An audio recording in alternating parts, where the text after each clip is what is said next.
Why the F are people so damn... You're listening to Got Spice with Greg and Kirti.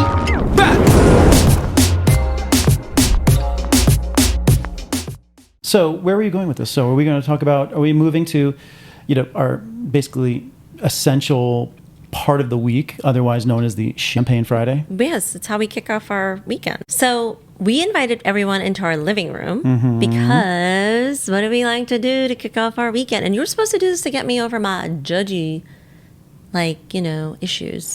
But you didn't give me an opportunity to actually break out the champagne quite yet. You just kind of kept monologuing and you're on. Listen, and on, I had a rant. I had a on. rant to get out of my system. That was beyond a rant. That was like... Greg, that was... when you go on and on about something that has irked you... Oh my goodness. What are you talking about? Don't even what go irks there. Me? Just open the champagne before I go down a rabbit hole. Okay. So should we demonstrate the proper way to open a bottle of champagne? Well, you're the champagne expert, yes. Champagne's quite good. So when it comes to champagne, obviously we love to drink all different styles. Champagne obviously needs to come from Champagne, France, but then we also love, Prosecco. What are the other sparklings that we drink? We drink Cava, Prosecco. We drink Cava, Prosecco. Champagne, Brut. We even drink some Lambrusco Sparkling sometime. wine. Sparkling wine, yes, from California. And so let me demonstrate the... as I move away from my mic for a hot moment, one of our choices. That's our fave. One of our faves. We have many faves. We do. We live a very overpriced lifestyle. We try to. It's like a treat for the week. A treat for the week. So the one thing wonderful about a bottle of champagne from Champagne, France, is often when you're trying to open up a bottle of champagne, you're looking where to open it up from, like where is the little tab. But the easy thing to remember is when you're getting a bottle from Champagne, France, from Reims, just go straight up the left-hand side of the bottle, and the little tab will always be... Oh my God, I didn't know that. Right there. Yeah. All these times I open up bottles for us, I had no idea that's what we're... I'm searching for it. That doesn't hold true for others, whether it's a Prosecco or a Cava or sparkling, but... A true champagne. But a true champagne.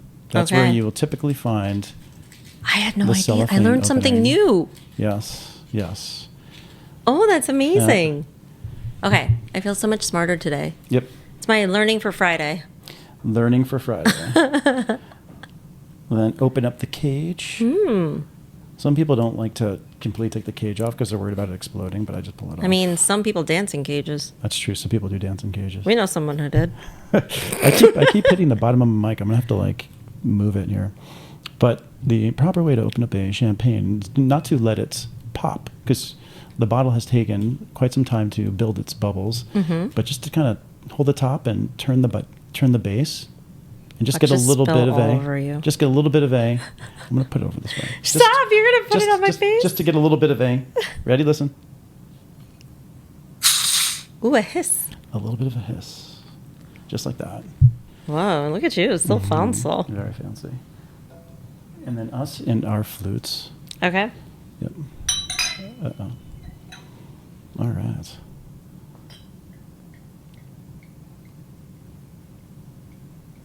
As we like to... I'll switch with you. Switch. I need to change the position of my mic here. Okay.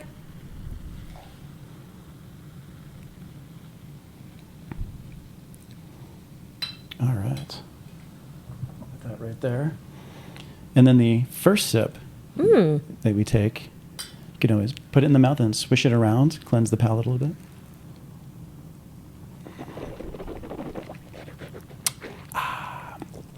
And ready? Now take the real sip.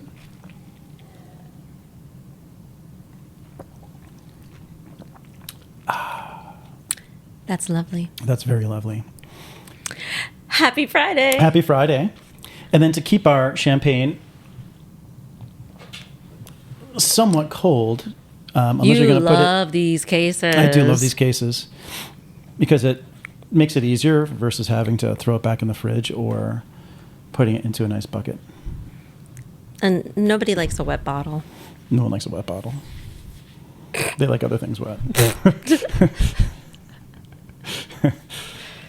Yeah, definitely. So I really love the little trick that you just taught. I had no idea about the opening part. I'm just like, I feel like an idiot. That's right. Most people don't.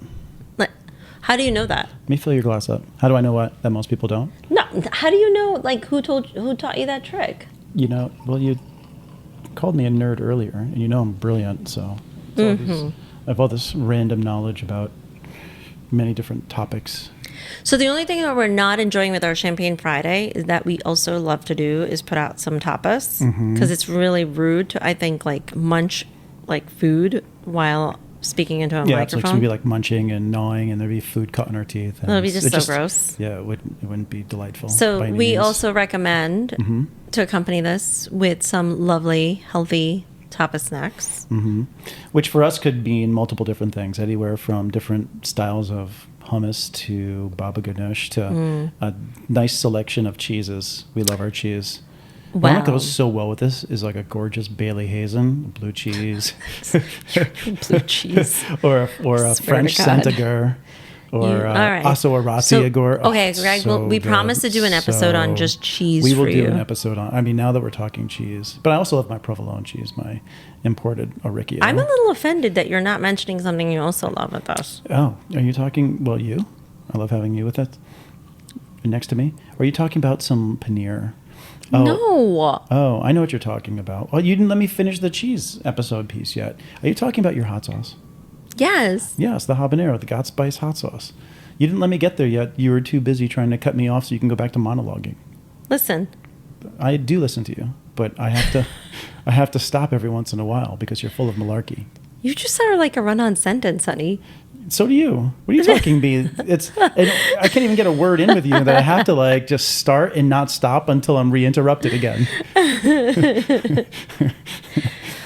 So, Greg, you know what's been really bothering me, and it's been on my mind? What's that? Why the F are people so damn judgy? It's the nature of the beast. And no, it's unacceptable. I can go. I like to say that I'm not really a super judgy person. I mean, I'm sometimes judgy, maybe a little bit. But like, You're quite judgy. no, that is messed up. Your family's judgy. No, whoa. Says the one who wouldn't have family members accept me in their life. What are you Okay. talking about? Just because I had to fill out special paperwork to bring you to Connecticut. I mean, nobody needs paperwork to go to Connecticut. What are you Even the refugees from Florida or Texas don't need paperwork to get to Connecticut. No, that's Massachusetts. They were out I in don't Martha's know. Vineyard. That's all the same to me. That whole block of island Dude, between Connecticut, it's Massachusetts, called- Maine, It's called New England. whatever, that region. I know, you're still learning geography. It's okay. No, but really, I'm serious. I felt like we started this fun project together, and we both have passion for entertainment, We do. and we've got multiple sides to us. We're not just, geeks who sell and market financial services products. I don't think I was ever a geek. I mean, remember, I do call you a nerd. That's right, you do. That's messed up. But like, I think my issue is, why are we not allowed to be like multifaceted human beings that bring value in different parts of our life? I'm not quite sure how to answer that. Just as we were just talking, just because people are going to judge us for something that they're not used to seeing us portraying. Because we have to live by, we were writing about it one day, almost live to this facade that's according to the way that society wants us to act. Especially because we are, professionals in a extremely reserved industry. Well, I think why I stayed in this very unexciting industry, with all due respect, I completely acknowledge that I have grown as a professional in a conservative landscape. But I think why I stayed in it is because I come from an entertainment background, much like you. And it was like, how do we make things spicy? How do we make it interesting? How do we take like what others do in other places, but then like find clever ways of applying it to financial services? Of course. But I just feel like I've been playing by the playbook for 24 years, right? And I kind of like your playbook. I scroll through the pages each night. not getting me to walk over that bridge. But Wait, what are you talking about? We started that OnlyFans account, remember? Well, that is false. I'm telling everyone right now that's false. Okay, but It's up and coming. But I don't want to mope about this too much. I think a lot of this is predicated from the fact that I think over COVID we were kind of isolated, right? We weren't seeing people, we weren't talking to people as much. Let's be real, the Zoom parties were a little lame. And we finally, right? Like, so you and I, what do we both love? Christmas. We do love and Christmas. The holidays. And holidays overall. We also love summer. I mean, look at my nails. Oh, I thought you were showing me your ring. Oh, well, the ring is amazing, but look at my nails. I know, those are so fun. Candy cane themed. Little, I don't eat candy, but I like the candy cane theme. It's a good thing our daughters aren't here. They'd probably want to like grab your fingers and start licking them. They probably would. That's a really gross experience. I don't think I want to have that. I know. It brings it back to when they were babies. Well, after breastfeeding, I think I've moved on. I know. So, did you paint those as well? Shut up. It's so bad. But like, I think like a part of me is like, we're seeing people again. And it happens to coincide with us having launched this new lifestyle podcast. This is not meant to be for, best tips on marketing. You could read Eat Dirt for that if you want. Or Tales of Transformation. That's correct. So we both have newsletters you can read for your, more professional side. Absolutely. But every professional person has a fun side. And so this is supposed to be fun. It's supposed to be fun, but really any good marketer should study what we're doing because it's really a mastery in marketing.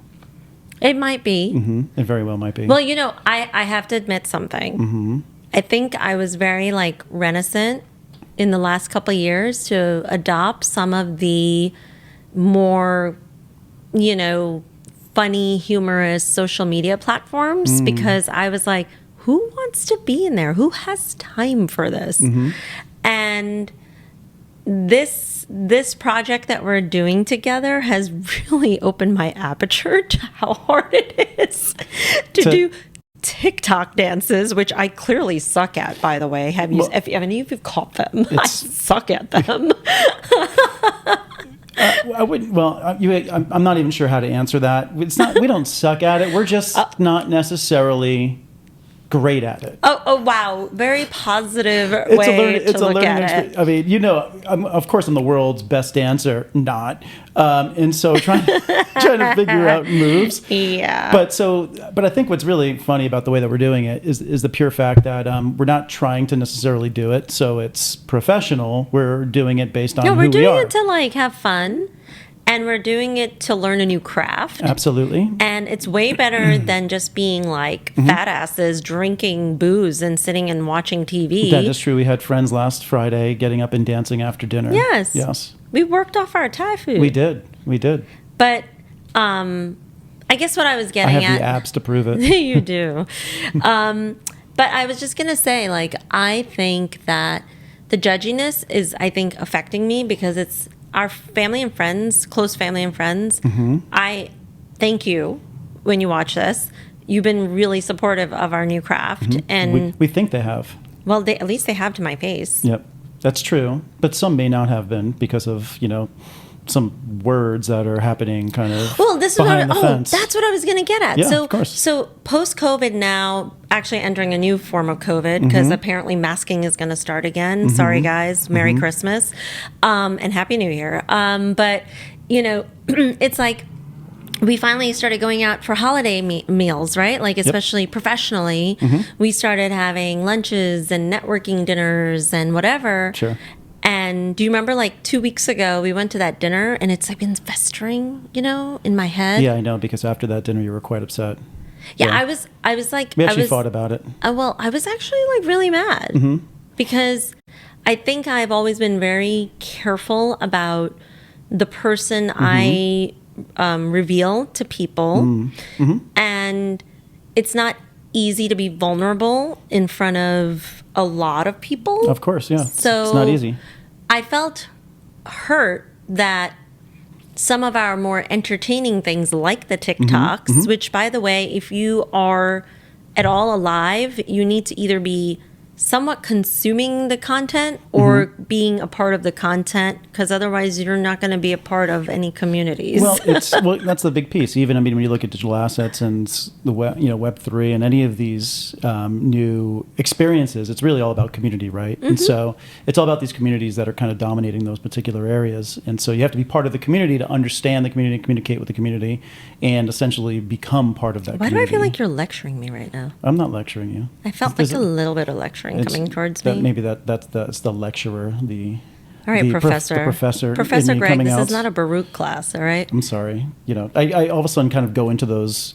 That was the marketing piece of this. Okay. Love, life, work. We have to include work, This right? is supposed That's to be our Friday celebration. I know. Yes, and you're supposed Absolutely. to help me get over being offended by Judgy McJudgies. I'm trying to. I'm just trying. It's like meditation, where different forms of meditation. You can either have a mantra and you kind of just sit there to clear your mind, let things pass, or you can count down backwards from 99 to help kind of wipe things and clear your brain. What I was basically explaining to So you. now and you're why a I wanted therapist. on- Our brother-in-law absolutely. is visiting. I know. We can have him come and give us therapy. Oh, perfect. But he's a sex therapist. No, he's not. Oh, I thought he was a sex therapist. I'm so sorry, brother-in-law. Sorry, Putham. But if you So- need a good therapist, Yes. he's amazing. He's great. Elevate is the name of his brand, located down in the Miami, Florida region.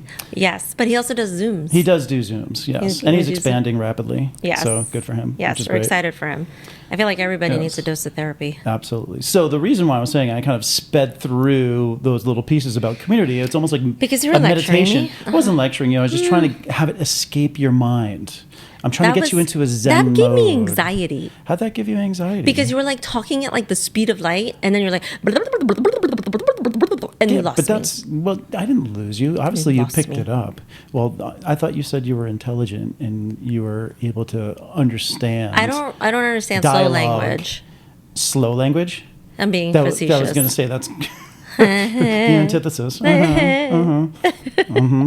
Okay, so anyway, back on track here. What are you trying to say? We had an engagement with a friend, Yes. dinner. A work friend. A work friend. We left that dinner slightly perturbed, concerned, perturbed. I think I was more upset that we were being told that people in our own like circle industry friends apparently think we're going to sabotage our like Reputations. yes, our professional reputation. But they couldn't come to us and have this conversation. I'm like, They well, had the you're back channel. clearly not close enough to me because you don't have the cojones to come to me and just say, Kirti, like, I know you're doing this. It's good for you, but I'm a little like, what the heck are you doing? And I'd be like, let me explain what I'm doing. Exactly. And By the way, for viewers out there, we are actually produced by a professional. we are. So we're not going to share her name because she's ours, but we're produced. So so we're taking direction from the dictator Yes, on what absolutely. we should do. Appealing to different generations and building an audience authentically. Yes. But how vindicating was it? So after that evening, obviously we discussed it. We were upset because people wouldn't come to us, that they would rather go to others and convey their thoughts. Yep. But also, it would be nice to know who those individuals are, because then we could put it into perspective. You can dial a Right? hotline anonymously and reveal yourself. And reveal yourself. That wouldn't be anonymous. Yes. And so as part of that, which was nice though, is the next evening and really next day, we were vindicated really for what we were doing. Oh yeah, and this goes back to like Yeah. why I like kind of like that before we have to remask and not go to things. We're back at these events, we're talking to people, we're seeing people, and it was so lovely to like run into old work colleagues, new colleagues in these networking events, and they were like, I am just so excited about what you're doing. You look like you actually are embracing all facets of yourself. And I was like, can someone record this conversation? Well, I guess we're recording it now. But like, I was like so happy to get that communication come across to me, because sometimes when you're trying something new, it's so easy to say, I'm not going to do it because it's hard. Absolutely. Yeah. But this what do they say? The juice is worth the squeeze sometimes. Absolutely. Or as you said, it's not easy to be vulnerable, right? And for myself, as you know, I'm sort of someone who kind of wears their heart on their sleeve, right? I think at times I can be very reserved, but at other times when people get to know me, I mean, you know, everything really we can't pretty much, shut you up. You can't shut me up, right? No, yeah. And I've always been known to be like the last to leave a party. You sort of remind me of my daughter. Oh, interesting. Okay. That is true. It's hard to shut her up, and we debate quite often. Because she's very opinionated. She is opinionated. And it's funny, then there's like this dichotomy, because then you have my daughter, which is like on the other side of that particular spectrum, where it's like extracting any form of information out of her is quite challenging. I think the extent of her argument is meh. What do you mean by meh? Meh. Meh. What'd you do today? From Well, so, you know what? Yeah. To each their own. To each their own. But what I loved about really the conversations the next day is people were actually telling us, one, obviously it's not easy to put yourself out there, to be vulnerable, do something new. But also, Kirti, what you and I have been known for several years now is going into organizations and essentially disrupting them, right? Mm-hmm. Going against the grain, almost like, so what we do isn't always necessarily popular, but what's interesting is what we do eventually becomes popular within the organization once people start to understand and realize that evolution needs to take place within organizations. But then there also needs to be, I think, an evolution as we, grow as adults. And I think we do not necessarily need to just always act the way people think we should act because we're older, but we also, in our professions, need to have an understanding of the different cultures. I don't know who you're calling older. I did a Facebook thing today. I don't know if you saw it. I did, yes. And so I have not commented on it yet purposely. It did like some weird quiz assessment. I didn't answer any questions. It did an assessment of my profile. And it came back that I'm 27, so I will take that, people. It was really quite interesting when you put in the criteria to judge you. I think the main criteria was, what age do I need to be so Greg doesn't leave me? No, I mean, it works out for you. It does. You're I'm 27. apparently perceived as 27. That's quite... And you know what? Nobody is allowed to say my real age now. Was that the same, AI bot that, like, took your image and transformed you into something you looked nothing like? Hey, no, that was a different thing. And those AI images were kind of cool. It's like what I should look like. You looked great in those. You looked very pretty. Well, we got to do an AI thing of you. We do. Yes, I still need to do it. I've been holding out for a hot moment. Why are you scared? No, I'm really, I'm not scared for myself. I'm scared about breaking the internet with how good I look and the amount of people flocking to a particular site and or environment to see those images. Well, we thought we would invite people into our living room. Absolutely. And do you want to... Aren't we always inviting them into our living room since we don't really have a studio that we work out of? We're always hosting. We are always... That's true. We are always hosting. But yes. I like hosting. I do too. We both are... I think we're both great hosts. People who are like kind people and we love them and they love us, like all our close family and friends. Absolutely. I love hosting. Same here. Whether it's here or in By the Connecticut. way, I also love being hosted, so don't hesitate to host me. I concur. Yep. Well, so can we talk about the favorite holiday that we mentioned earlier? Sure. Which one? We mentioned multiple. No, Christmas. So I'm a little sad about our kids not believing in Santa. I know. Yeah. That's kind of a bummer. But they still milk the system, I'll tell you. They absolutely do. It's like they portray that they believe in it, but then they really know that it doesn't exist. Well, you weren't even told. I wasn't told, yeah. I'm so sorry. Although we found out this morning that Evan's teacher had made the class aware last year, right? It was like through some project? Through some project. He's like, in the beginning of sixth grade? Yeah. Okay. Which is kind of, Which was before that Christmas. Which was, yes, correct, it was. But what's weird is I believe in Santa Claus. You know me. I'm just wondering how all the gifts get underneath the tree. Well, I mean, God, there must be some magical Indian chick who happens to find ways to get those gifts. All I know is I go to bed each night and I wake up and there's like more gifts underneath the tree. There's goodies lying next to me in bed, and then I wake up and there's gifts under the tree. It doesn't get better than that. Were you also disturbed by the fact that I got obsessed with gnomes this year? I know, they're all over the place. I'm like, what is your gnome? What is this gnome fetish? I don't know. They're just so cute, and they're like round nosed, and then they're like hairy. They're kind of phallic. No, they're not. Totally. They look like old Santa Claus man versions of you. What? You didn't expect that. No, not at all. I'm not even sure. I mean, I'm not even sure what to make of these things. So what do you? I think they come alive at night, though. They probably do. Who knows? We hear thumping out here. Some of that thumping we thought was outside of the window might have been the gnomes crawling around. Crawling, That's real creepy. doing their thing. Now you're going to give me nightmares. What about the gnomes? Yes, Why? because I'm imagining gnomes crawling around. Because they are. No, they're so cute. They're all over Kieran's bed too. I know. They are. I bought her these sheets. They're so awesome. Oh, that's true. They're in the sheets. Both kids now have gnome pillows. Yes, they're so cool. And then you bought them gnomes. And they're hugging them. They They're are. hug- Yeah, they like them. It's cute. It's so cute. It is cute. So we've given them little beings that are probably going to like haunt them for the rest of their lives. Haunt them? I don't know. I'm just making that up. That's terrible. I think dolls are scary. Dolls are scary. Clowns are scary. What scares you? Because you grew up like watching horror movies way too young. I did. I'm trying to think of what scares me now. Were you like abused as a child? No, not at all. Just happened to have older siblings and was exposed to movies that I otherwise should not have seen at such a young age. So how old were you when you saw like a horror movie you shouldn't have seen?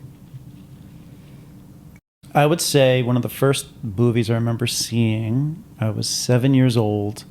At my That's cousin's, really young. Yeah, at my cousin's place up in Saugerties, New York, we watched Alien, which freaked Okay, so at me least out at for least it wasn't like, weeks. you know, a lot of horror movies have this weird sexual content in it, which is really hard as a parent to block from kids. There's no sexual content That in that movie movie is just whatsoever. freaking scary. It was scary. It's still to date actually one of my favorite movies because it's such a well done movie. But if you look, for its time, ahead of its time, obviously, so super scary for its time, and then also being a 7-year-old kid watching that movie, it literally freaked me out for weeks. I was pretty scared.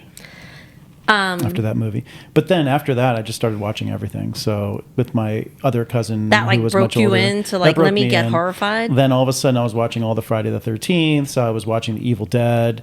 I was watching literally every 80s scary movie that was out there. Oh my God. Texas Chainsaw Massacre. No, that one's a scary one. That's a scary. It's funny, in this day and age, it may come across a little clowny, but back in the day, that was a freaky movie. And still, conceptually, it's freaky.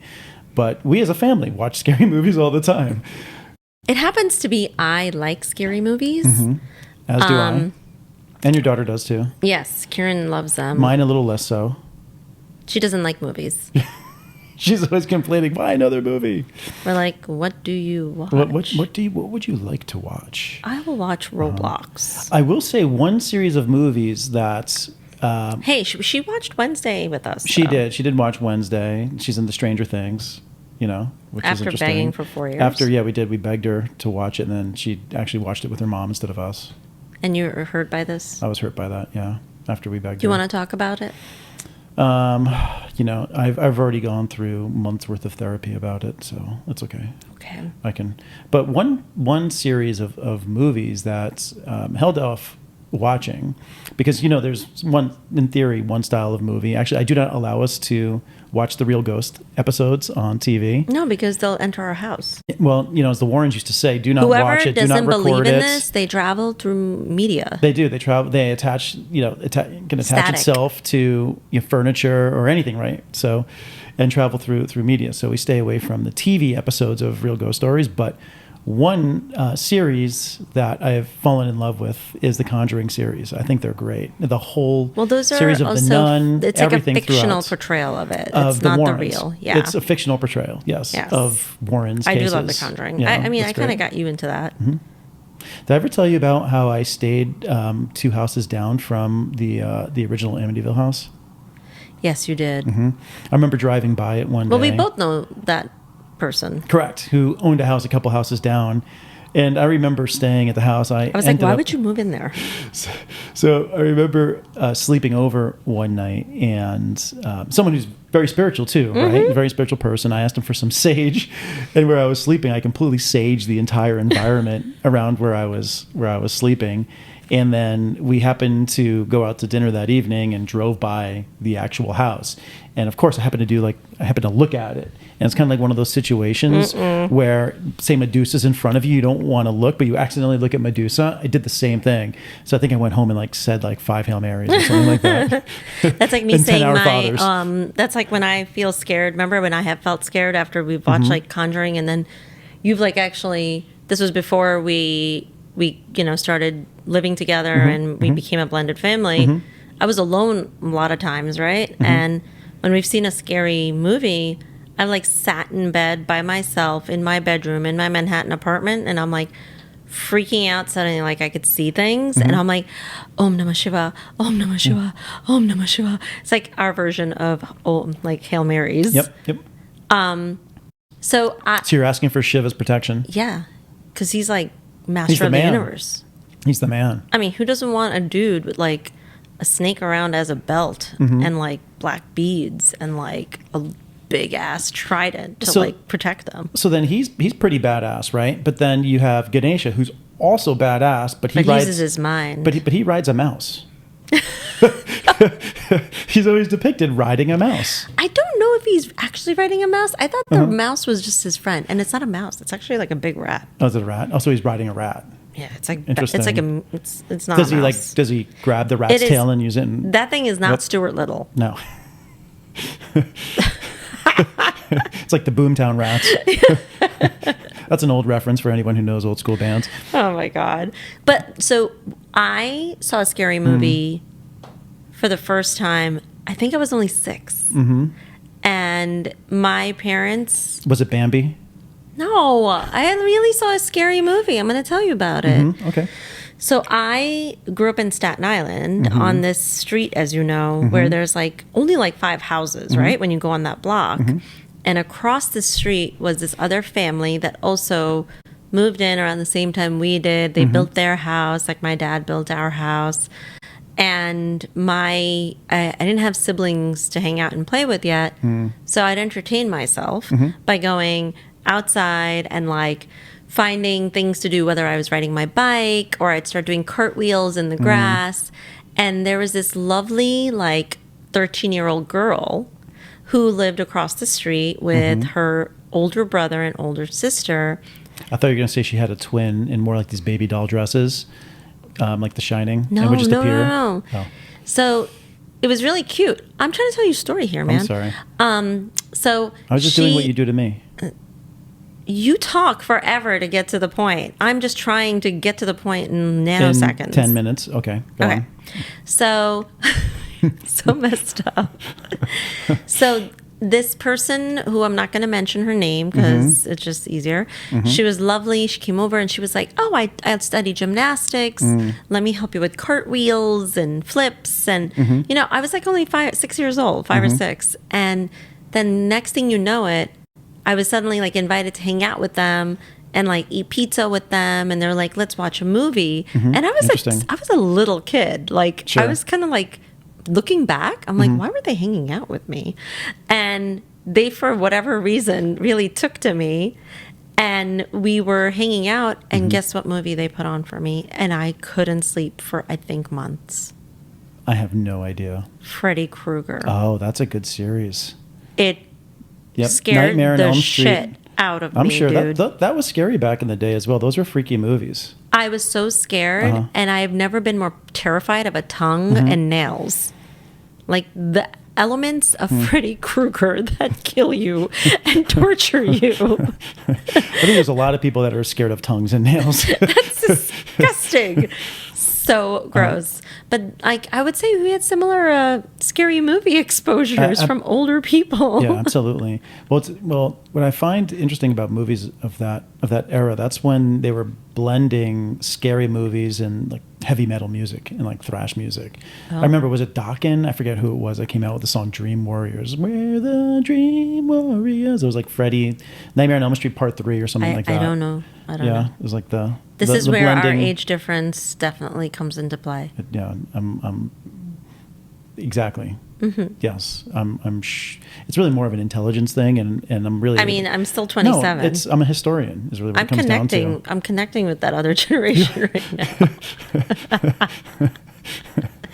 Speaking So of, your intelligence is that of a 27-year-old in perfect. a body that's exponentially older. yeah, it's perfect. It's just so fetch.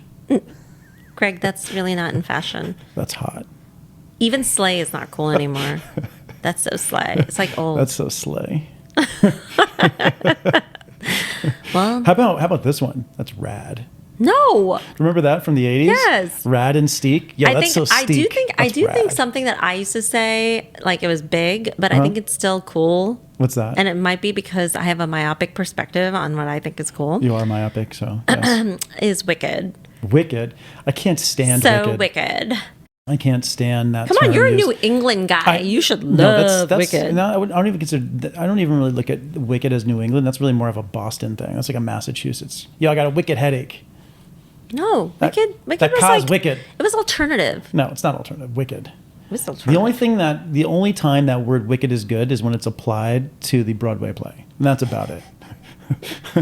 Or if we're talking about someone, a female that is just a horrible person, and like that person is wicked. Interesting. That is interesting. Wow, that just brought me back to a memory that I had back when I used to have to go to catechism. And I had this, we were taught by nuns. And Were you hanging out with the priest? well, don't forget, remember, I was an altar boy. So I was hanging out. Wait, hold on. I actually met that priest on the phone. That was a priest much later in my life. That's a different priest. Yeah, no, these okay. unfortunately these priests I think are no longer alive. They were good dudes. I liked it. Yeah, the priests I know these are priests. dead too. And so this one nun I had, I just remember her name. It's just vivid memories of her because she wasn't the nicest of individuals. Like this kind of shorter, like when you think of like an old, scary, short nun. Her name was Sister Methodia. Oh, I have a scary sister from my educational years. Really, back when you went to Catholic school. I'm a Catholic schoolgirl. Maybe that's why we get along so well. We share this Horror stories? mutual horror stories from our years of Catholicism. Can you imagine being a brown Hindu girl going to Catholic school and being the only Indian pretty much in the entire class? I don't even think you need to be worried about that. How about the only brown Indian girl in Staten Island? Pretty much. That is true. That's funny because even like the one Indian friend I made in high school at some point, because I was like, there are other Indian people on this island. She didn't even look Indian. She was like really fair skinned because she was Christian Indian and she didn't look Indian. So I was like, this is really unfair. Well, one time there were a lot of Indians. They were just pushed out. Those are not Indian origin, dude. Okay. Look, your people. I look at you and sometimes get confused. Honey, That's all. your people sometimes didn't know where they were going and they thought they were where they weren't. Don't be dissing, Columbus and Marco Polo and all those guys. Hey, they brought spice back. They made. My God. They did. They my did. God. They turned spice to en vogue. Speaking of spice, do you want to talk about how you're not happy with our Christmas tree? Why? What bothers you about our tree? I think it looks freaking awesome. Well, I am discontent with our tree this year, mostly for the fact that, obviously we as a family each year typically would go and buy the tallest, fattest, largest Christmas tree that we could possibly find. It really doesn't fit into a New York City apartment, but we get it anyway. Well, it did in our old apartment. Even then it was basically Christmas Vacation all over. As soon as we cut the roping, definitely trying. I think it's your inner Griswold. I think it's my inner Griswold. It's my love of the holiday and love of wonderful Christmas trees. And this year, because we're not going to be in our apartment for Christmas Day, and to make life a little easier, we defaulted to a fake Christmas tree, which is as a test. Well, I think it's also, you think it's sacrilegious. I do think it's sacrilegious. But one thing I will say, I will tell you, I'm enjoying the tree. it is a lot less messy. It is nice not having to clean up needles. You know what? I am not missing crawling under that freaking tree, trying to water it and get sap on different spots on my body. I will say it was a much easier setup. Didn't go to bed that evening full of pitch. And we don't have to also worry about a fire. I'm not worried about a fire. No, dude, you got a tree 2 years ago. They kept falling over. It fell over twice, and that's only because I didn't have. When I bought the tree, they ran out of 10-foot stands, and I had an 8-foot stand, and I couldn't fasten it to the wall. And then finally, they had Literally, they had 10-foot stands come in, and then I had them bring a brand new stand. And so we put the tree back up after it did fall twice. But at least this tree, we did not purchase it. It is a loaner just to test it out for 1 year. And I'm not sure if I'm going to agree to it moving forward. Well, it's not really your choice. It is, as the man of the house, it's always my choice. It is our dual agreed upon decision. It is, but I have actual voting rights and Sometimes. I let you decide what we have for dinner some nights. So you should let Then me you choose say, the type of treat. oh, okay, I'm going to go eat my own thing. That's not true. No, that's because you try to like force something upon. Like for instance, last night you're like, "Oh, I'm going to have some Thai. Would you like some Thai?" That'll be eating Thai 4 times What's in wrong 1 with week. that? What's wrong with eating Thai four times in a 1 week period? Week. It wasn't back to back. And I ended up having some of your Thai. You did? Yeah, remember the papaya salad? Fine. That's because papaya salad is good. That papaya salad was great. It was quite good. How was the rest of your Thai? so Was it good? It was so good. That's good. I'm going to glad eat you that enjoyed it. tonight. Oh, nice. You have to It figure is. out what I'm going to eat this evening. Don't you have food to eat? No, there's nothing here. I was going to make us grilled cheese sandwiches, but I think I'm too lazy. I'm not really, as you know, I'm not really like a grilled cheese person. Every once Excuse in a me, while. my grilled cheese sandwiches are freaking amazing. Oh, they're awesome. But I eat a grilled cheese sandwich once every 5, 6, 8 years. Yeah, because you don't know how to make them. That has nothing to do with that. It has 100% to do with how they're made. If I'm gonna have grilled cheese, I'll just order a pizza. I'd No, rather have pizza. no, If I'm gonna have very bread and different cheese, taste. oh, they're completely different tastes. But if I'm gonna have bread and cheese, You I'm gonna go sound for. so ridiculous. I do not sound ridiculous. Pizza is not comparable to a good grilled cheese sandwich. You know, it's better. No, it's Of course, different. It's different. Okay, it's different. I'll give you that. They're different. Mm-hmm. So I don't even know how we're talking about grilled cheese, I have but no idea. You took us off on a tangent as usual. because I'm just so full of so much information. Maybe your new name should be Kirti Tangential. Shut up. Like, You're stupid. talking about that, let's talk about your name for a moment. Why? Because no one ever says your name correctly. How frustrating Well, is not that? no one. You say my name correctly. I'm like one of the few that actually my pronounce your family name. and our daughters say my name correctly. No, they don't. Your family calls you Kirth. That's So- my nickname, Goof. Exactly. So no one ever. They don't even call you Kirthi. They call you Kirth. And the general population, when I was talking about being in like settings, and now we're going. Actually, we're Daddy coming doesn't out of call the- me Kirth. Oh, He calls me Kirti. he calls you Kirthi. Oh, And then does he call you also Kirthi. calls me Bubbly. Oh, bubbly. That's my nickname since I was a baby. Because you're always bubbly. I think it's because my face is round. Yeah, I don't. I see it, but not really. Yeah, I get it. But at the same time, how frustrating is it that more often than not, people do not know how to say your name correctly. So for the record, it is Kirthi. Kirthi. It's like a th at the end. Kirthi. It's not Kirti. It's not Kirthi. It's not Kirti. It's Kirthi. And I think at this time, one of the best pronunciations of your name that I have, that I've ever heard in my entire life was at an event where you were a keynote speaker, and the master of ceremonies is up there, and he's introducing you by your name as the keynote that is about to enter the stage. And this is, back with your married last name. And the master of ceremonies introduces you as Karate Serkant. I remember sitting at the table with like the rest of your team. We're all looking like, who's Well, Karate Serkant? I didn't even get up. I'm like... Karate Serkant. How do you take Kirti and turn that into karate? And circent. Well, that introduces the topic of ignorant people. Ignorant people. I can understand. So my name, Yates, very easy. It's obviously English. Is every once in a while mispronounced by Yates. I heard Yates. by someone who is Spanish, because they'll pronounce it Yates, which would be a correct pronunciation. Well, actually, that makes you sound exotic. Gregory Yates. Gregory Yates. Gregory Yates. But that's another piece. Actually, people like having issues with my name. Hold on. This goes back to the judginess. This goes back to the judginess. I'm not even allowed. I'm sensing a theme in our Champagne Friday this Friday. What's that?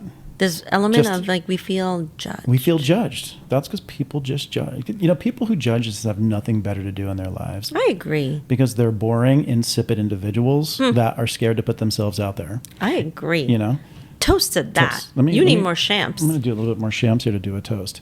But so because of that, I can't even use my real name is Gregory, right? Mm-hmm. And now that I'm calling myself Gregory, or in this case, the Gregory, people are having issues. But the ironic thing is when I was a kid, I used to prefer going by Greg. But and by the way, age, you didn't name yourself the Gregory. There are very close people around us who refer to you as the Gregory. Mm-hmm. And that is why it was adopted into how we introduce you for Got Spice. Absolutely. And so, but because of that, I've decided to change my name as we've discussed. Are you really going to go that route? I'm thinking about it. Should I? It's a pretty hot name. I mean, I might as well add 5 extra Indian names to mine then. It incorporates, a family name that when I played hockey and I was a goaltender, that everyone always wanted me to have on the back of my jersey because people love long names on the back of goalie jerseys. Because they really fit well. Like John Van Beesbrook back in the day. Save Van Beesbrook. So I think I'm going to change my name to the Gregor Aloysius Ave Grazia Plena Peter Yates. Wow. That's pretty hot. That's really long. That's perfect. The Gregor Aloysius Ave Grazia Plena Peter Yates. Absolutely. Did I get it right? Yeah, you got it right. Except it's Ave Grazia Plena. Oh, what? I mean, it's the Ave Maria is really what it is. Yes. It's a family name. Yes. Mm-hmm. That's a pretty hot name, right? Sure. Yeah. I think it's beautiful. It's just long. Mm-hmm. Well, I mean, that's only one person's perspective. I mean, length is perspective. That's like saying, what time is it? Who knows really what time it is? It depends on where you are in the universe because time is different everywhere. I mean, even momentum, time, duration. Physics. Duration. There's nothing like length. There is nothing like length. Length. I don't even know what we're talking about anymore. I'm not quite sure. Yeah. So I had a question for you. They were talking about the girth of this bottle. Question for you. Because I actually don't know this. So I'm sincerely curious. What's a favorite Christmas memory for you? A favorite Christmas memory. There's so many Christmas memories I have. Wow, that's a hard one. Top of mind. I guess, I don't know if there's one distinctive Christmas memory in the sense, because there's so many that are special. I can just talk about our Christmas routine as a kid, which is very, very memorable to me. And, me, I have 2 deceased parents, so when I think of things like this, I start to tear up because of not having my parents anymore. And I figured I'd ask because it is our holiday special, and I actually don't know what your favorite Christmas memory is. Yeah. So what we used to do when I was a kid is Christmas Eve, we would always go to church to the Christmas Mass, we'll just say, and which was lovely. And I would even perform. I'd be in the chorus, or I'd, be on snare drum or something like that. For all the this is when Christmas you're songs. taken advantage by the priesthood, right? This is no. This is actually. I don't even think I was an altar boy at that point. It was either before or after. I forget. So they advanced on you, and then you decided to become. Yes, and I like so how you smile about it. Maybe you weren't harassed. Yes, no, I wasn't. I think you liked it. No, we used to go actually after as an altar boy after Mass. We used to go kind of backstage Oh, in this the is rectory. is this appropriate to share? No, it was great. And we You're used to going backstage. Going I don't- backstage, yeah. No, we used to eat like the Eucharist, and Oh, is that what they called it? yeah, we used to eat the Eucharist, Mm-hmm. and then we'd drink some wine. What? This is getting sultry, Greg. Yes, the wine is absolutely disgusting. When you try to like have a sip of it, It's like probably box wine. it's worse than box wine. You know, it's blood, right? So no, it's actually Ew! no, Come on, Greg. it's not blessed yet. And so, but back to my Christmas memories is that so we used to go on. So we used to go to Christmas Mass, the 4 p.m. Mass. It would be a lovely Mass. Then we'd go home. And unfortunately, a lot of these memories I have is not with my oldest sister because she's 13 years older than me, and so she was already kind of out of the house when I was still at an early age because of school and then being married. And then we used to come back and we would have some seafood. We always had like shrimp cocktail and stuff like that. Have swordfish, and then we'd be allowed to open up a gift that evening. And then the next morning, Santa Claus would come and we'd have a tree full of gifts. But memories for me was, always getting, like some sort of music gear, like something for my drum kit that I always loved. Is that when you received cardboard boxes? That cardboard boxes were prior because I had You like to rub that into me and the kid's face, I was given cardboard boxes No. for when I wanted to play an instrument. No, I wasn't given cardboard boxes. Is that because my father was a phone man? We had like these the phone company boxes, which were perfect boxes to be like a kick drum. And so before I ended up getting my first drum kit, I was playing on boxes. It had to show that I had quite a bit of interest in this instrument before my parents would invest in like this. Wasn't even a full used kit. I remember being at Sam Ash one day and my mom, yes please. My mom, they had like this deal on a snare drum, and it was like a tom, and I think I already had it was a kick drum, a tom, and then I already had a snare drum at home, and so there's some other pieces. So I took it home, and I could like instantly play the thing because of all the practicing I was doing on boxes. I just make fun of the kids. It's also because you're a freaking amazing musician. Thank you. I just make fun of the kids because it's You not remind like me they're of my striving sister. with. It's not like they're playing on. It's it's not as though if Avon wants to play ukulele, she's not finding strings from somewhere, stringing it to like a piece of cardboard that she's cut into the size of an ukulele and just playing it and strumming it each day, and then finally like, okay, we should probably get this kid a guitar. I had to actually earn the right to actually get an instrument and prove that I was interested in playing it before I actually started getting pieces. And then each Christmas I would get more pieces for my actual drum set itself. So I never wasn't bought a full drum set at one point. And then and so Christmas memories for me were really just, I remember when I got a Nintendo, and we would always, you know what my Christmas memories is on Christmas Day. This was always really special to me, is that, of course, me being the youngest, I'd always want to get up early. I'd have to wait for my parents. So I'd like go wake them up, probably like 5 a.m. They'd send me back to sleep. And I think finally at 7 a.m. they'd allow me to like get up, and we'd go downstairs. Jesus, 5 a.m.? Yeah. And then, and you know me, I'm not like an early bird, early riser. No. And so we'd head down, and then we would open up gifts. Then my cousins lived right behind us is a cul-de-sac, as you know, and my cousins lived there. And so we'd look for their light to go on.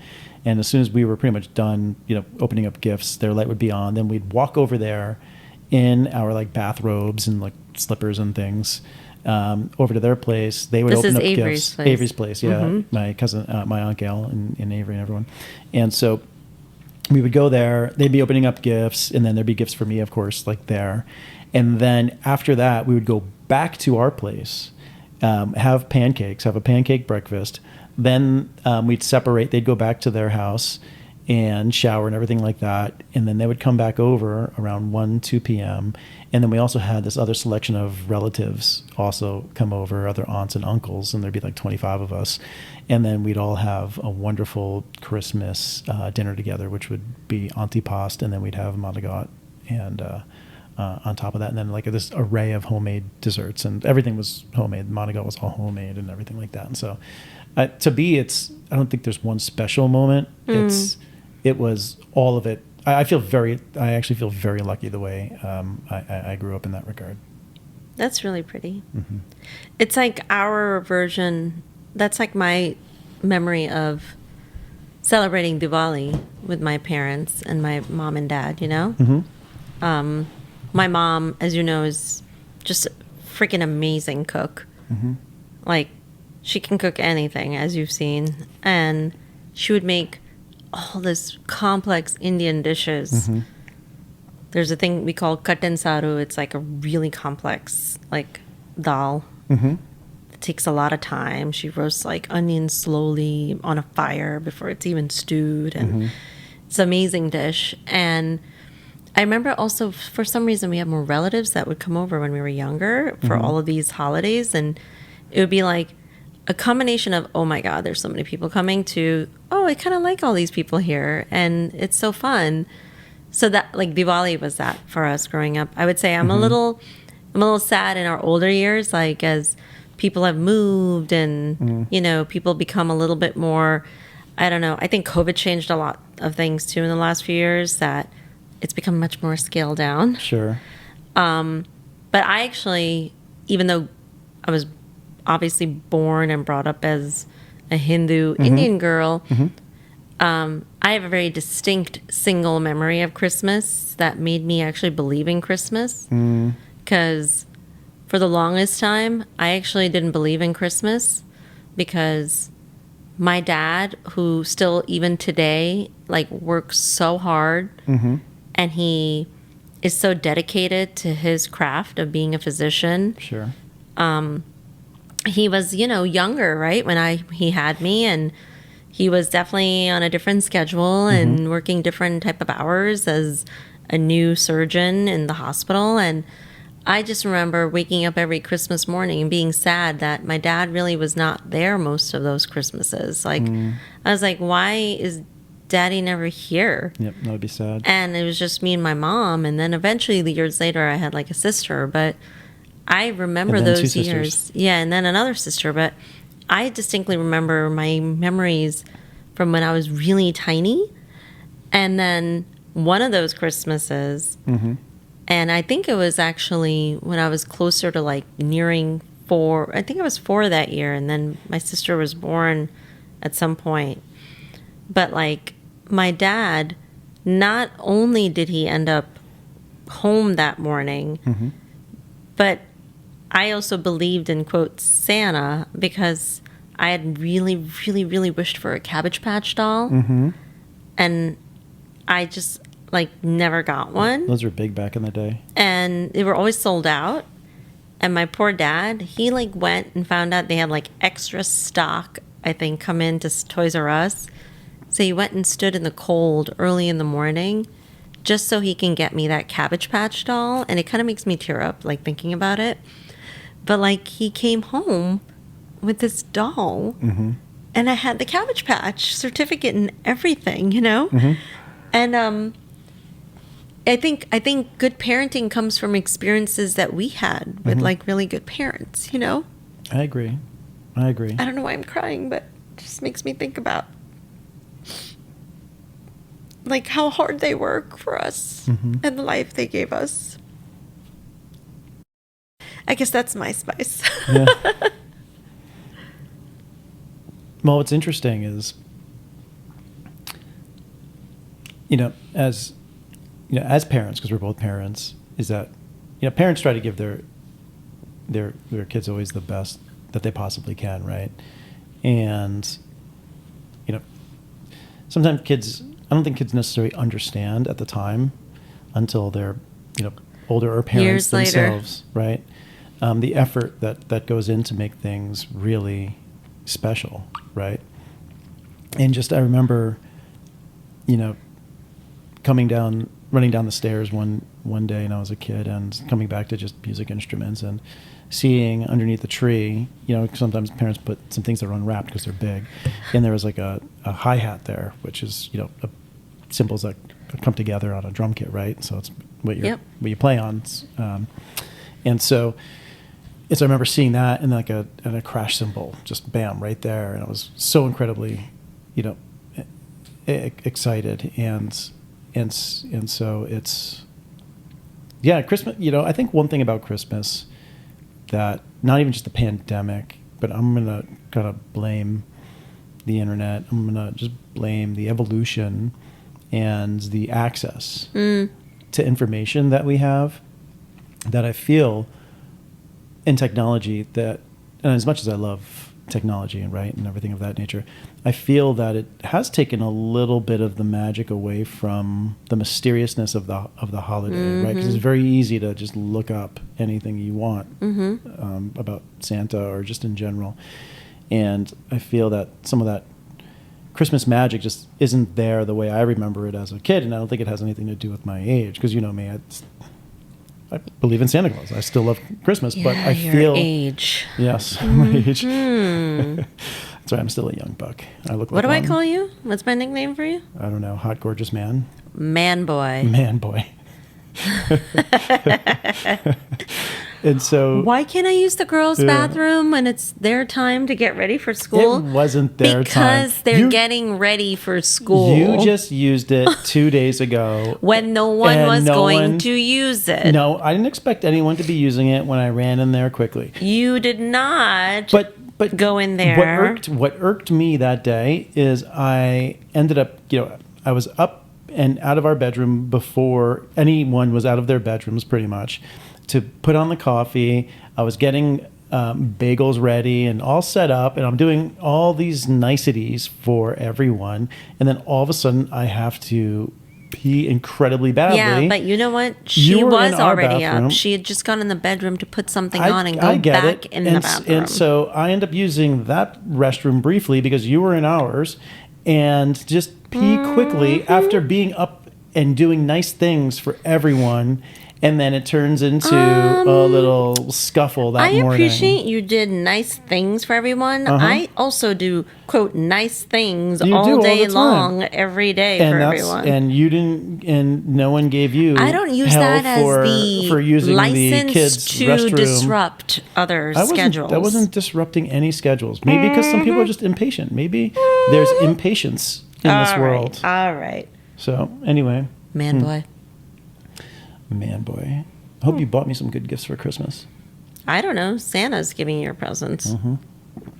Well, he loves me. So, as we're talking about Christmas, so Christmas songs. So we're always having Christmas songs on, during the holiday season, different versions. We just happened to catch earlier the this Mariah week. Carey. It was so good. It was very good. But I do have a question for a particular Christmas song out there. Do they know it's Christmas time? So I've been thinking about this, and I'm sure others have. Well, and this song has been a bit of a pet peeve for us. Yes, for quite some time, and I should probably look it up to see what others think about that song. And sorry, Bono, I have to just say this, and I know you didn't write the song, but the original, I'm still perplexed with the original, with the song lyrics when Bono comes in to sing. Well, tonight, thank God it's them instead of you. How horrible is that? That is such horrible. By the way, Kieran caught that too. Without us saying anything. She goes, what did he just sing? Well, tonight, thank God it's them instead of you. That is just horrible. Wrong. It's wrong. It's 100% wrong. So then they go and they re-record it. What was it back in? I think it was like 2014. Because when you look at the video, it has like One Direction. Yeah, all different singers. And then he changes the lyrics to what's he change it to? He changes it to from "We're gonna touch you" or something. He changes it to well. Well, what is it? Oh shit! What is it? I don't want to be touched by random Irish singers. Well, he went from being like wrong and inappropriate to creepy. So it goes from, well, tonight, thank God it's them instead of you, to tonight. What is it? Tonight we're reaching out and touching you. And it's also tonight. Like that sounds so creepy. We're gonna come out at night and we're gonna touch you. So I mean. I am perplexed. Bono, I'm sorry again. I know you're a charitable individual. He's a good guy. A very good guy. But you go from singing just not right. super inappropriate words to super creepy words. Also, that video is disturbing. Like, the intro is disturbing. It's not cool. Like, I almost think, I know they're doing it to, like, catch your attention.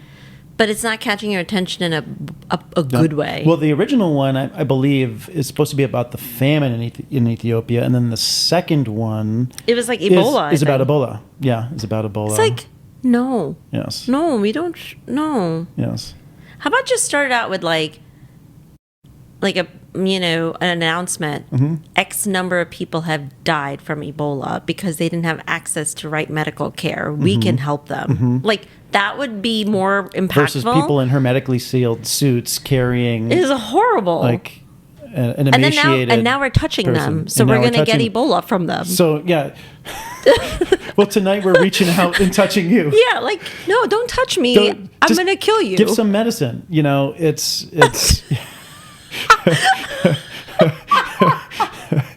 And technically, if it's a song that is talking about Ebola, the last thing you want to do is touch someone with Ebola. No, it's you should not even be breathing You shouldn't near even them. be breathing near them. It's like no. Negative. Negative. That song. The sad thing is that song. So They need to just come up with a new song. How about that? So Bob Geldof, right, one of the writers from actually the Boomtown Rats, as we were talking about earlier bands, understand the initiative. It's one, we'll call it a wonderful cause. Amazing platform. Amazing platform, a wonderful cause, we'll just say, but at the end of the day, bad execution and a great melody of a song. Just rewrite it. We should just bring Mariah Carey in. She'll write the right words. Who just was honored 12 like a diamond award 12 for 12 going platinum 12 times and holding multiple records for all. But I Want even For her You. other like holiday songs, they have the right words in them. They have the right words in them. Yes. So we need to Let's bring just have her write the lyrics. Let's have her bring her and her writing team in and just rewrite the song. I mean, her kids might do a better job. Oh yes, her daughter sounded great. Yeah. And her son, he was dancing, I think, right? Yes. Was he singing? I don't think he was singing. I don't know if he was singing, but he was definitely dancing. He was like hip hopping it out. Yep. He was like Baby Dupree over there. Bring in a little Nick Cannon. Yeah. Little Nick Cannon Jr.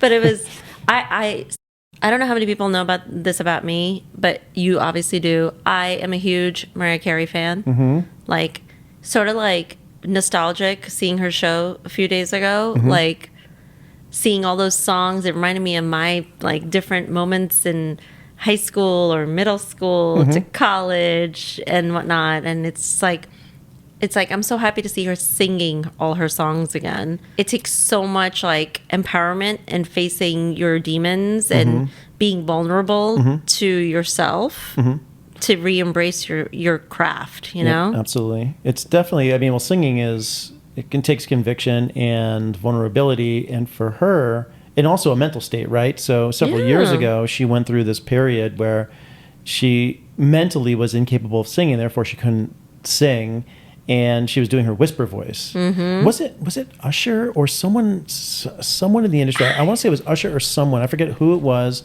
who I think helped kind of coach her back and give her confidence at one point. You know what? We're all human. We're all human. I've seen it even as a drummer, play guitar, but really as a drummer. Well, you haven't touched the drums in a long time. I had, obviously for illness reasons, right? And so finally I was able to get behind the kit. But even as a drummer, there are shows that I've walked in feeling like this is going to not be a great show and I'm not going to perform well. And different licks that I would play, I all of a sudden just couldn't play. My body wouldn't work in that way. Or if I'm doing triplets on my foot, I just couldn't do the triplets. Or something was just wrong. I just all of a sudden went into this like you funk. froze. I froze for some reason. It's very rare, but it's happened to me a couple times over the course of my career. And it takes a lot to just snap out of it mentally, but it's definitely a mental game that you have to kind of make your way through. Well, that also goes back to the theme of this special, which is how do we face our fears when there are so many judgy McJudgies out there, right? And I say cut through the bullshit and the noise, right? Because we have to do what makes us happy. Absolutely. And if the people that are not aligning with you or supporting you or propelling you, if they're doing the opposite of that, You need to remove that toxicity from your environment. One thing I've learned about life is you're never going to please everyone. Never. You're never going to please everyone.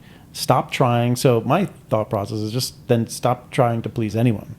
Other than your immediate family or those you care for, right? Wait, you have to always be trying to please me. Yes. Well, I thought it was you trying to pleasure me, but... Huh? What? What's that face for? Anyway, so you have to stop trying to please everyone. Did I? You look perplexed right now. I don't even know what we're talking about, but go on. So, as we were saying, it's impossible to please everyone. And, one thing I've learned about life is just sometimes, I actually used this line in an interview one time. It was years ago, probably late 90s, the early days of the internet. I was interviewing at an internet company at the time. You sound like you're 85 years old, the early days of the internet. The early days of the internet. Actually, back in the day, they used to call it the information superhighway. Yes, I know that. Yeah. And so the early days, I remember this interview. It was a room full of people. I was in the conference room. I think there was like anywhere between 8 and 10 people in there, all different ranks, including the CEO of the organization, CFO, like CHRO, like all these different people. And there was one final question they had for me. And they basically, asked me, like, what is your motto? And so I'm like this, younger kid at the time. And I'm just thinking, like, what is my motto? And in my head, I run this scenario that I could say something that could definitely leave an impression. Should I not do it? And I was like, screw it, I'm going to do it. And I said, in the words of Risky Business, sometimes you just got to say, what the fuck? And all of a sudden, everyone's... You did not use that line. Oh, yeah. All of a sudden, everyone in the entire room, their arms went up, slammed down, they're like, hire him instantly. So they took me to... I went into the HR person's office, and they made me an offer right there on the spot. I've never... What is this, like an 80s movie? No, it kind of felt like it was. This happens in the 80s. This happens in the... no, this wasn't the 80s. This was in the 90s. I said late 90s. It's worse. It's in the 90s. And so talking about... When I was still in middle school. But what it is, it's about being ballsy and being risky, and it's okay to take risks, and it's our jobs. Calculated risks. Yeah, now you sound like a mathematician, right? And like you're mitigating risk for a corporate organization.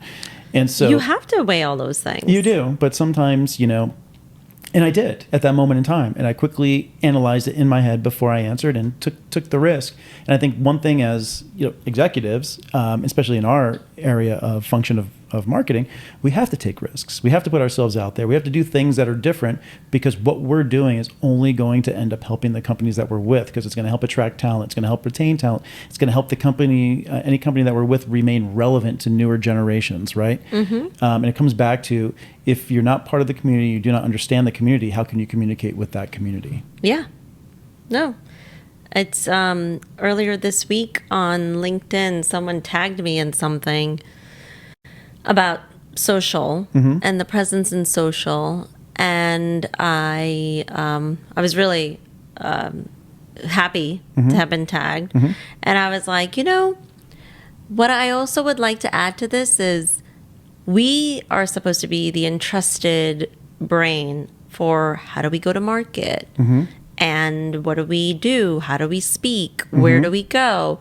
If you don't practice what you preach, how can you know it works? And that informs strategy for a company, right? So I completely agree with you. And it brings me to, what, and not the direct quote, I'm paraphrasing, but from a quote from basically Keith Richards, who essentially said, musicians, we're just, we're kids at heart, and essentially, we're adult kids. We never grow up. That goes back to my theory of man boy. Man boy. Perpetual children. But there's nothing wrong with being it's okay. It's why I love you. It's okay. But it's what keeps me lively and spunky. Yes. So vivacious. I'm absolutely vivacious.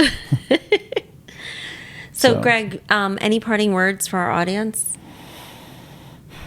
Live life, be happy, have an incredible holiday season. Do not take family for granted. Take all your loved ones and give them big kisses and big hugs, and wish everyone a wonderful, healthy, safe, and fabulous holiday.